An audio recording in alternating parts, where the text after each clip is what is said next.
kita orang beriman, orang muslim, ya sumbernya selalu berhubungan kepada Allah lewat Rasulullah dan juga para sahabat. Apa dua hal itu? Pertama, yang bersumber dari seorang sahabat yang bernama Abu Darda. Yang kedua, bersumber dari salah satu khulafaur rasyidin, Amirul Mukminin, yaitu Sayyidina Ali.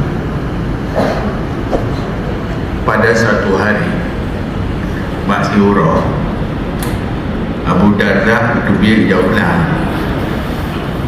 kekalan na urut dengan mu'un na yang mu'un dipakai taboh langai taboh lumu, na yang taboh langai dua boh lumu depan dari. Jadi na dua boh model yang dirol tukang dari yang dari langai dua boh lumu, yang dirode taboh lumu. Kekalan yang berangkat baca urut ke kita, kekalan dia hasil dia yang lumo taboh langai, yang taboh lumo langai habis karena dua boh mengu yang dua boh lumo metikan mengan berde duduk kekalan ke ya lu aneh yang rasional munyo taboh lumo taboh meng dua boh lumo dari dengan pakan lebih le bereh yang taboh lumo mari ini tegang kepada kita oh sebabnya lakukan dia kepada kita lumo rupa dia duduk dari lume yang dua boh lumo taboh lumo kurang yang taboh lumo je yang tukang sehat tak taboh je nyo menggabung antara lumo kurang dengan lumo sehat. Jadi lumo sehatnya buat dia nak tarik langai mesti dengan lumo kurang jika garu gakai di lumo je yang kira aja nak mesti dengan lumo kurang rupa je wate ramai kadang-kadang hantin teh lebih tiga munyo nam kurang je lah.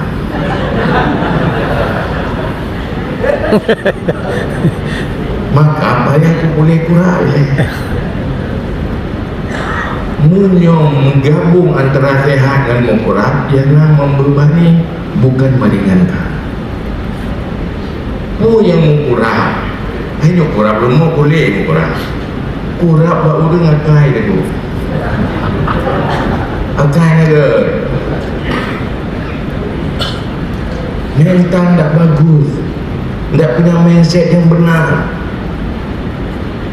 Persoalan manusia sukses dan gagal itu tidak cukup dengan cerdas. Cerdas memang perlu, kapasitas memang perlu, tetapi tanpa integritas, tanpa mindset yang benar, semua jadi sumber persoalan. Ini yang jadi masalah. Akhirnya mereka tidak punya etika di dalam pergaulan, tidak bijaksana di dalam bergaul. Teman menjadi musuh, apalagi musuh. Ini yang menjadi masalah. Maka pada malam ini umat Nabi Muhammad yang berkumpul di sini, kita tahu, mari kembali kepada etika yang bijaksana. Mari kembali kepada akhlak dalam sebuah kebersamaan. Kesatuan dan kekompakan, pencerminan dan sumbernya adalah akhlak. Perpecahan manifestasi daripada kegagalan akhlak. Beretikalah dalam berkomunikasi, beretikalah di dalam berinteraksi antar sesama. Jangan saling menjatuhkan.